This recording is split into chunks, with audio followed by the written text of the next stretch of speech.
Hola queridos estudiantes, ¿cómo están? Quien les habla, su maestro de química de quinto de secundaria. Soy el profesor Franz Richard Chura. El día de hoy seguiremos avanzando en este maravilloso mundo de la química, estudiando las leyes de los gases.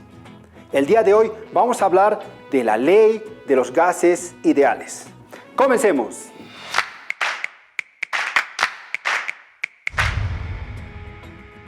Para hablar de la ecuación general de los gases ideales, tenemos que hablar de una ecuación en particular, que es la ecuación de estado. Esta ecuación de estado se caracteriza porque tiene en sí las variables de los gases que hemos estudiado en las clases anteriores. Tal es el caso como la presión, el volumen, la temperatura y el número de moles. Vamos a ver cómo es la relación y se va a aumentar una constante. Esa es la constante universal de los gases ideales. Pero para comprender mejor estos conceptos y ejemplificarlos con ejemplos de fácil alcance o de fácil entendimiento, veamos el siguiente video. Recordemos que la ley de Boyle vincula la presión con el volumen, pero también existen otras leyes que hemos avanzado en las anteriores clases que se relacionan con otras variables esenciales. Por ejemplo, la ley de Charles, que rige la relación entre la temperatura y el volumen, la ley de Gay-Lussac, que rige la relación entre la presión y la temperatura, y la ley combinada de los gases pone a estas leyes juntas. La presión, la temperatura y el volumen se combinan gracias a justamente la combinación de estas tres leyes. Recuerda que hay una característica particular de estas tres leyes, que era que la cantidad de sustancia o la cantidad de gas, en este caso el número de moles, debe ser constante. Por otro lado, la ley de Avogadro nos describe la relación entre el volumen y la cantidad de gas, por lo general en términos de N, o sea, cantidad de moles. Y cuando combinamos estas cuatro leyes, pero en especial la ley de Boyle, la ley de Charles y la ley de Avogadro, obtenemos la ley de los gases ideales. Un gas ideal es un gas hipotético formado por partículas. Como podemos ver en la pantalla, vemos una animación y así podemos observar tal vez el comportamiento de los gases. Podemos observar que se mueven al azar y chocan contra las paredes del recipiente y entre ellas. Estos choques son perfectamente elásticos. Se considera que no hay fuerzas de atracción y repulsión entre las partículas y que ocupan un volumen despreciable. Por lo tanto, los gases reales se pueden aproximar al comportamiento de los gases ideales, pero cuando se encuentran en condiciones de baja presión y alta temperatura. Como dijimos, la ley de los gases ideales es el resultado de la combinación de las leyes gaseosas que estudiamos en las anteriores clases, pero en especial la ley de Boyle, la ley de Charles y la ley de Avogadro, y la cual se traduce mediante la ecuación de estado, que es P por V igual a nRT. En esta ecuación de estado podemos ver la relación de variables como la presión, volumen, temperatura y cantidad de sustancia. Pero adicionalmente podemos observar R, que sería la constante universal de los gases ideales. Recordemos que el volumen tiene que estar expresado en litros, la presión expresada en atmósferas, la cantidad de sustancia en mol, la temperatura en Kelvin, y la constante vendría a ser la relación de estas unidades. Más adelante vamos a ver cómo las podemos relacionar. Ahora, como tenemos la ecuación de estado, ¿qué pasa si nosotros despejamos R?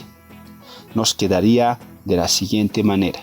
Podemos observar que tenemos P por V dividido entre NT. Ahora, si nosotros consideramos que en condiciones normales de temperatura y presión, un mol de gas se encuentra a una temperatura normal de 273 kelvins, a presión normal de una atmósfera, ocupa un volumen de 22.4 litros, reemplazamos estos valores y obtenemos el valor de nuestra constante universal de los gases ideales. Ahora, estos valores que dijimos son en condiciones normales, es decir, siempre se van a mantener cuando nos mencionen condiciones normales de temperatura, presión o volumen. Al hacer el cálculo, vamos a tener el valor de la constante universal, como lo dijimos, que es 0.082 atmósferas por litro dividido entre mol por Kelvin. Ahora, queridos estudiantes, resulta también importante poder entender algunas variables implícitas en esta ecuación de estado. Tal es el caso de la masa molar, pues N es igual a la masa dividido entre la masa molar, o también otras le denominan peso molecular. Bueno, como podemos observar, si nosotros reemplazamos esta fórmula, vamos a obtener la siguiente ecuación.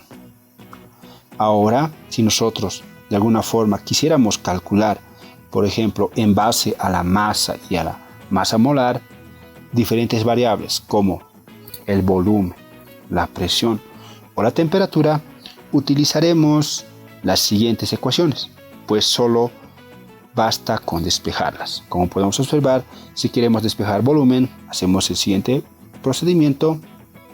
Para la presión lo propio y para la temperatura también.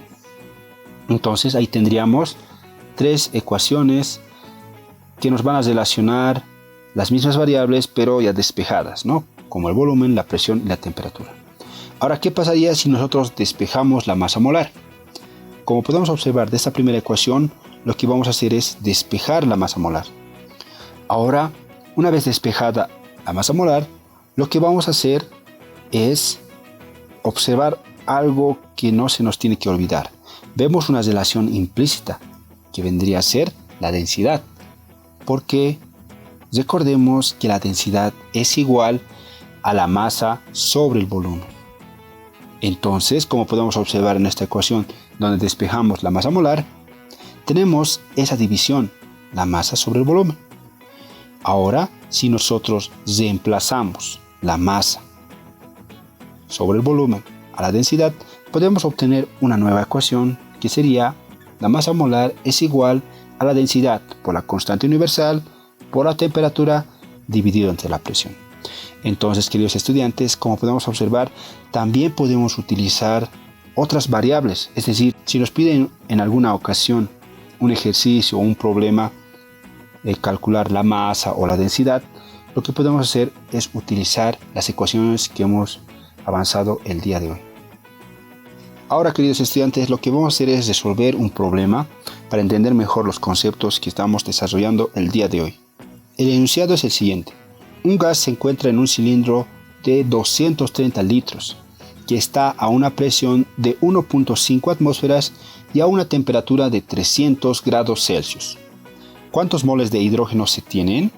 Se tiene un gas que se encuentra en un cilindro. Ahora, si este cilindro tiene un volumen de 230 litros que se encuentra a una presión de 1.5 atmósferas, a una temperatura de 35 grados centígrados, nos pide calcular la cantidad de moles de ese gas. Nos menciona que es el gas hidrógeno. Bueno, acá nos estaría faltando nuestros datos, una vez expresados, colocar la constante universal de los gases ideales. Recordemos que las hemos calculado a partir de las condiciones normales y era 0.082 atmósferas por litro dividido entre moles por Kelvin. Ahora, es importante colocar muy bien las unidades y recuerden que volumen tiene que estar expresada en litros, la presión en atmósferas y la temperatura tiene que estar necesariamente grados Kelvin. En este caso podemos observar que tenemos grados Celsius o grados centígrados, por lo tanto tenemos que convertirlos a Kelvin. Recuerden que la conversión es muy sencilla, se le suma 273 para llegar a obtener en grados Kelvin. Entonces nos quedaría 308 Kelvin. Ahora, de la ecuación de estado de los gases ideales, despejamos la variable que nos piden calcular. Fíjense que nos pide calcular la cantidad de moles, es decir, N. Entonces, si yo quiero despejar, lo que acompaña en este caso, lo que está multiplicando a N es R por T, lo voy a pasar a dividir al otro miembro. Bueno, como siguiente paso, una vez despejada la variable que nos pide calcular, vamos a proceder a reemplazar los datos. Como podemos observar, tras reemplazar los datos, existen unidades que se van a simplificar. Simplificamos atmósferas con atmósferas, litros con litros y Kelvin con Kelvin, por lo cual nos va a quedar únicamente moles. Y al realizar los cálculos correspondientes, podemos obtener que N es igual a 13.6 moles. Como pudieron observar, queridos estudiantes, la Ley General de los Gases Ideales nos habla sobre una ecuación en particular, que es la ecuación de estado de los gases ideales. Pero como pudimos observar, todo el estudio de las clases anteriores nos va a servir para poder entender mejor este concepto, porque hemos relacionado las variables, es decir, la presión, el volumen, la temperatura y la cantidad de sustancia, en este caso el número de moles. Pero para ampliar estos conocimientos, te invito a revisar los textos de aprendizaje elaborados por el Ministerio de Educación. Sin más que decir, me despido. Hasta la próxima. Chao, chao. Educa Bolivia 2021, año por la recuperación del derecho a la educación. El uso del barbijo es obligatorio.